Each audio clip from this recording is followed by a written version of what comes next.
नमस्कार दोस्तों, आज हम बात करेंगे कि इनकम टैक्स अपील लगाने की ड्यू डेट क्या होती है और क्या अपील लगाने से पेनल्टी प्रोसीडिंग्स के जो नोटिस हैं वो ऑटोमेटिक स्टे हो जाते हैं या उनका भी आपको रिप्लाई फाइल करना पड़ता है।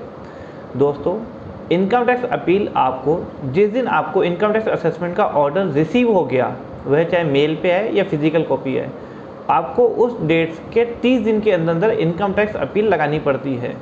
जैसे मान लीजिए आपका ऑर्डर 28 मार्च को हुआ था, तो आपको 27 अप्रैल तक अपील दाखिल करनी पड़ेगी। यदि किसी कारण से आप 30 दिन के अंदर अपील दाखिल नहीं कर पाते, तो आपको एक कंडोनेशन ऑफ डिले की एप्लीकेशन के साथ में अपनी अपील लगानी पड़ती है और उसके बाद में कमिश्नर साहब की डिस्क्रिप्शन होती है कि वह अपील को एक्सेप्ट करें या उसको रिजेक्ट भी कर सकते हैं। नॉर्मली कमिश्नर साहब डिले को कंडोन कर देते हैं और आपकी अपील को एक्सेप्ट कर लेते हैं। सेकेंड पॉइंट आता है कि अपील लगाने के बाद में असेसमेंट ऑर्डर के साथ में जो पेनल्टी के नोटिस आए हैं, क्या उनका भी जवाब देना ज़रूरी है। दोस्तों, अपील लगाना एक सेपरेट प्रोसीजर है, पेनल्टी प्रोसीडिंग एक सेपरेट प्रोसीजर है। यदि आपने अपील लगाई है तो आपने असेसमेंट ऑर्डर की अपील लगाई है। पेनल्टी प्रोसीडिंग एक सेपरेट प्रोसीजर है।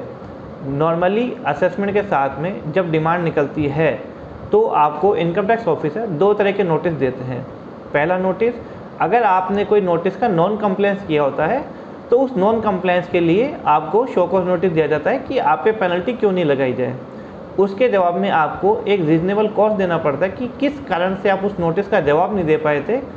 अगर आप एओ को जवाब सेटिस्फैक्टरी लगता है तो एओ पेनल्टी ड्रॉप कर देते हैं, अदरवाइज आपको पर नॉन कंप्लायंस की 10,000 की पेनल्टी लगा देते हैं।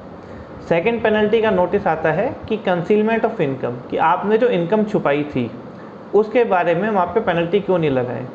दोस्तों, अगर आप असेसमेंट ऑर्डर के अगेंस्ट में अपील में चल जाते हैं तो आपको पेनल्टी के रिस्पॉन्स में सिंपल सा ये जवाब देना है कि हमने असेसमेंट ऑर्डर के अगेंस्ट में अपील फाइल कर दी है और हमारी अपील पेंडिंग है। और आप अपील की कॉपी, जो फॉर्म 35 निकलता है, उसकी कॉपी आप एओ को सबमिट कर दीजिए। उससे एओ जो पेनल्टी प्रोसीडिंग है उसको होल्ड पे कर देते हैं, जिसका मतलब होता है कि जब तक कमिश्नर साहब आपकी अपील को डिसाइड नहीं कर देते तब तक एओ आपकी पेनल्टी प्रोसीडिंग को स्टे कर देगा, वो आपकी पेनल्टी का ऑर्डर पास नहीं करेगा। तो आपको यह भी देखना है कि अपील लगाने के साथ साथ में आपके पास में कौन कौन से पेनल्टी के नोटिस आए हैं। जो भी पेनल्टी के नोटिस आए हैं आपको उनका जो भी जवाब है वो आपको दाखिल करना चाहिए, ताकि आपकी पेनल्टी प्रोसीडिंग भी प्रॉपर्ली चलती रहे, ताकि उसमें एक्स पार्टी ऑर्डर नहीं हो जाए। Hope this video will help you regarding the appeal. और इसी तरह की कोई और आपको कन्फ्यूजन हो अपील से रिलेटेड तो आप हमें कमेंट करके ज़रूर बताएं। वीडियो अच्छा लगा हो तो चैनल को लाइक एंड सब्सक्राइब जरूर करें। Thank you.